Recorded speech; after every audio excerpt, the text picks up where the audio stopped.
আসসালামু আলাইকুম দর্শক, স্বাগত জানাচ্ছি নাজমাস কুকিং স্টুডিওতে।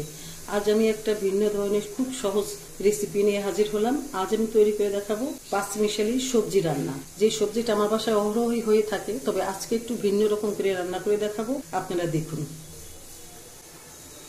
সবজি রান্না করার জন্য আমি চুলায় একটা কড়াই বসিয়ে দিয়েছি। এখন চুলাটা জ্বালিয়ে দিব। এখন কড়াইটা আমি গরম করে নেব। কড়াইটা গরম করে নিয়ে আমি পরিমাণ মতো তেল দিয়ে দিচ্ছি। এখানে আমি 4 টেবিল চামচ তেল দিয়ে দিলাম। তেলের মধ্যে আমি একটা তেজপাতা চিড়ে দিলাম। দিলাম সামান্য একটু পাঁচফোড়ন। পাঁচফোড়নটা অপশনাল, আপনি চাইলে নাও দিতে পারেন। এখন এগুলোকে একটু নেড়ে চেড়ে ভেজে নেবে একটা সুগন্ধ বের হওয়া পর্যন্ত।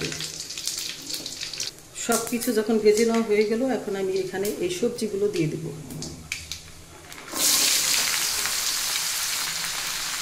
এখন দিয়ে দিচ্ছি 1 টেবিল চামচ পরিমাণ আদা বাটা।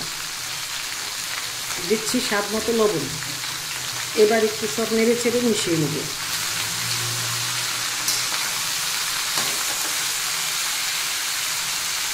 আদাটা যেহেতু ফ্রিজে, তাই দলা বাঁধা আছে।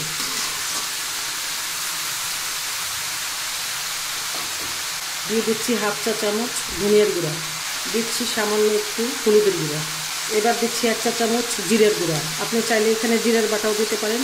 যেহেতু আমার জিরের বাটা নাই, তাই আমি জিরের গুঁড়াই দিয়ে দিলাম। এবার সব নেড়ে চেড়ে কষিয়ে নেব।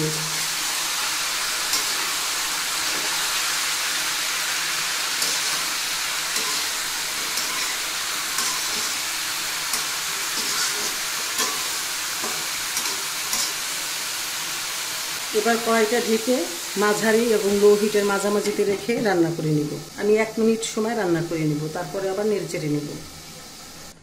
ফিরে আসলাম 1 মিনিট পরে। এবার চুলার জালটা বাড়িয়ে একটু নেড়ে চেড়ে নিব।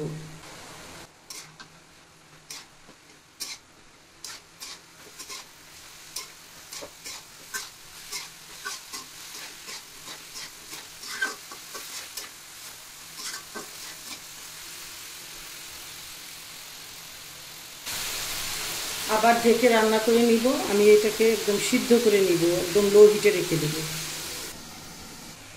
এখন আমি এই সবজির মধ্যে বেশ কিছু কাঁচামরিচ দিয়ে দেব। আমি কোনো পেঁয়াজ দিলাম না, শুধু কাঁচামরিচটাই দিয়ে দিলাম।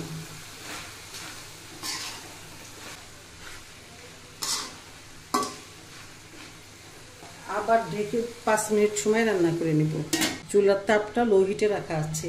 দর্শক, আমার আজকের এই মজার রেসিপিটি যদি আপনার ভালো লাগে, তাহলে ভিডিওতে একটি লাইক দিয়ে কমেন্ট সেকশনে আপনার মূল্যবান মতামত আমার সাথে শেয়ার করতে পারেন।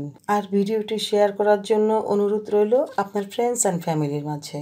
এত সময় আমার সাথে থাকার জন্য আপনাদের অনেক ধন্যবাদ। আপনারা নিরাপদে থাকুন, ভালো থাকুন, সুস্থ থাকুন। এ কামনায় আল্লাহ হাফেজ।